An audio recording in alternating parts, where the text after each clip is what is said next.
Hey there! Are you tired of seeing me cut lumber like this, 1 foot up holding the wood? At least I get a lot of comments for it, but I have just the right solution. I built 2 Sawhorses that are easily height adjustable so they can help me keep the wood in place when I cut it on the miter saw. Also, they're super sturdy. What's not to love about them? Do you want one too? Or follow me and lass uns anfangen. So before I start my project, I have a little bit of an issue here. As you can tell, this is usually where I do my woodwork. And it's pretty much underwater. My lawnmower got stuck right there and I had to pull it out, and I noticed that it actually has a flat tire. I don't know if you can tell from here. I don't want to go into the mud, but this tire is completely flat. So I have to figure out where to do my woodwork now. And I think I have just the right idea. This is plan B, and I have to say, it's not too shabby, is it? This pergola I built not too long ago in one of my last videos. So yeah, I'm gonna do my woodwork in here, and I think I might just like that. Only problem is my cedar has a flat tire, and this grass needs to be mowed before I do anything here. So I'm gonna have to do the push mower.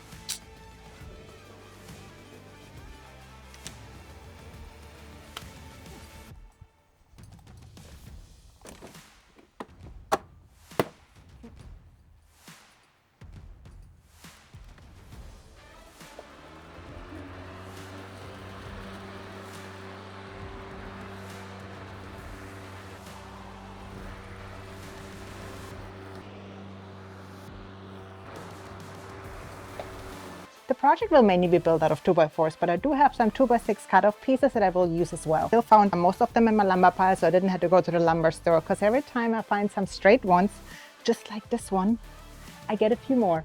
Let's start this project by figuring out the exact dimensions of the Sawhorse. And for that, I will take some measurements of the Sawhorse I built previously. Those are the Sawhorses that I built in my previous video, and I really like the height of those and the overall size. Those are a little bit different because those actually you can take out this plate and fold them together. The ones I'm building this time you cannot fold, however you can height adjust. So I have different options on what I like to use. As you can tell, I can use them because they're always being used for something else. I have to store my wood somewhere because, as you can tell, the floor always gets wet, and I kind of like that option. So I need more. That's what I need. So I'm not going to reuse those for any other purpose than having my wood stored on it.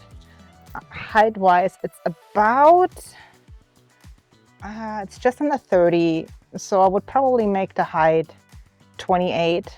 And the width, I think that's more than sufficient, which is going to be about 32. So 28 by 32. I like that. Let's go with that.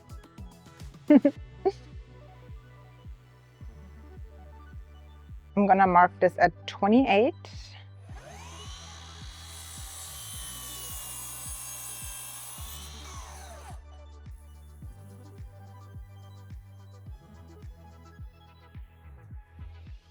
All right, that will be 1. And then I set 1 on the other side. Hold your horses, I got my safety glasses. I just thought my eyelashes would hold the sawdust back. But yeah. Let's put some safety glasses on just in case. You never know, right?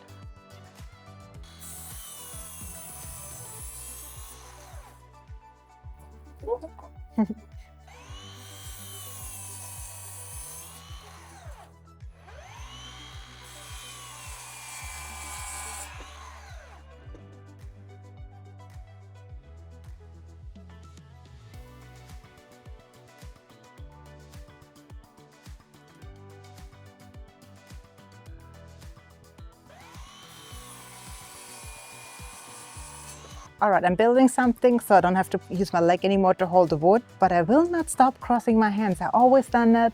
I feel much more comfortable with it. I know I get a lot of shit for it. Excuse me. I know I get a lot of crap for it, but I've been doing that my whole life, really. I cross my hands when I cut because I'm much more comfortable holding with this hand and cutting with this. This is how I cut here. This is how I cut here. I always make sure I stay far enough away from the blade in case I do get any kickback. However, even if I do get kickback, I mean, it's protected. I got, really, am I gonna get hurt? No. I don't know, I've never had anybody actually get hurt on the miter saw. I think a miter saw is a pretty safe tool. I mean, have respect for your tools, but miter saw is pretty safe.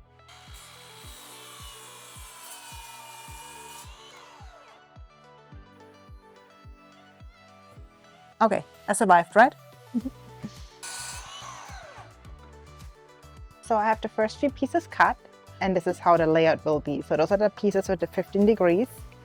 They go about here, and you know exactly how high you have to make them because those pieces go right there. So I'm gonna screw those on here first, and then I'm gonna attach those here, and then here I'm gonna still have to cut a piece for in the middle. I'm gonna have to measure exactly how long it needs to be. But for now, whoops, let's just screw those together.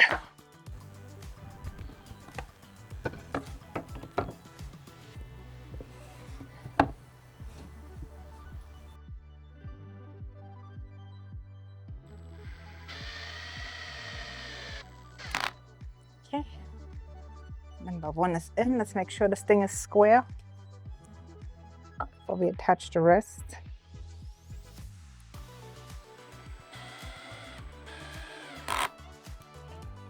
And just sandwich those together just like that.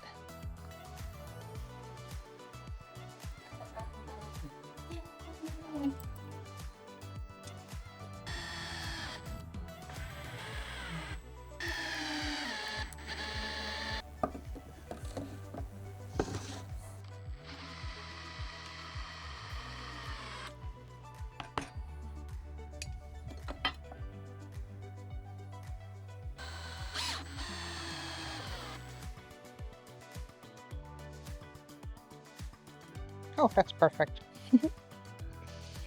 Okay, now the side pieces.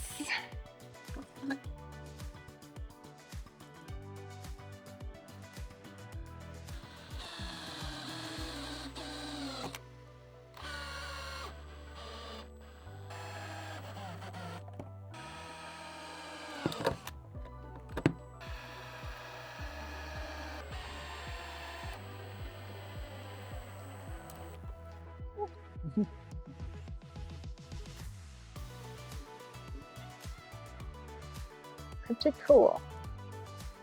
Okay.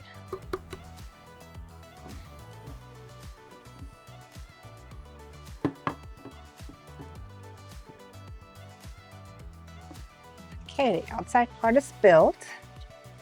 Oh, it's pretty heavy. Okay, so this is the outside part.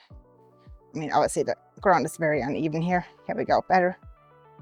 And now we have to build the inside. So for the top, I like to use the 2x6. That would go here. Obviously, cut is a little shorter. And now let's build the inside part. So I don't have screws that are obviously long enough. So what I'm gonna do is I'm gonna use some wood glue, and then I'm gonna take the screws and put them in like this. At the end of the day, it's not carrying any weight. It's just kind of like holding the whole thing together, or in line, let's say, not together. So yeah, I think that should be sufficient.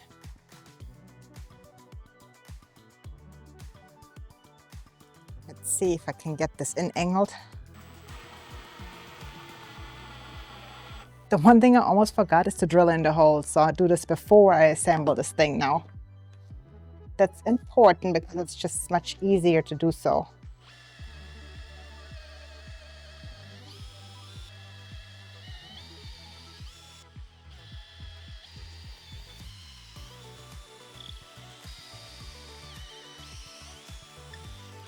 Okay, I think that's enough.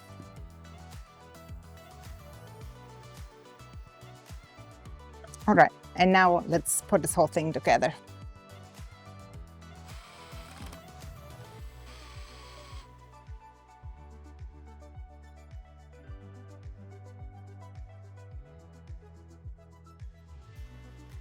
And higher, and lower, and higher, and lower. This is awesome, yay! And now, because it was so much fun, I'm gonna build another one. This is awesome. And yeah, for the holes, to obviously hold it in place, I'm gonna get one of those cement anchors that you use when you build the foundation of a home, and you put them in. How do I call those? J-hooks, I think. That, or just a regular screw will do as well, just a thicker screw. You put one here and here, and then it holds it in place. This is awesome. Also, another thing I like to do is I like to sand it a little more to make it smoother in and out, and I'm also gonna wax it. So it's just gonna go very smooth up and down. Yeah, this is beautiful. And so damn sturdy.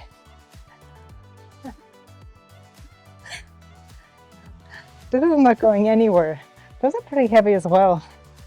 But carryable, I can carry them. All right, one more to go.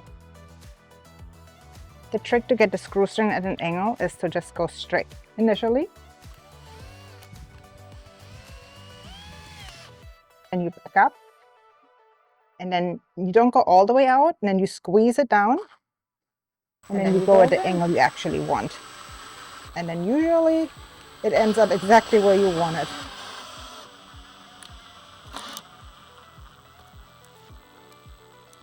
Perfect.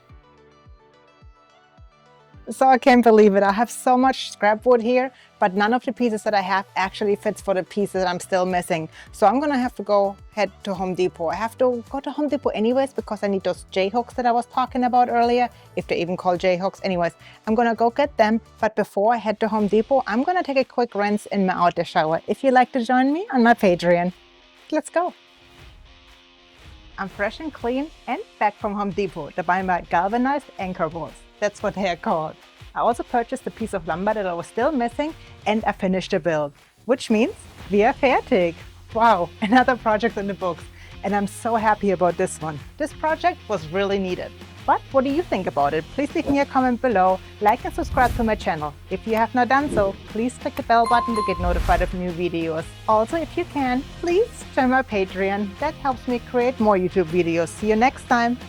Tschüss und auf Wiedersehen.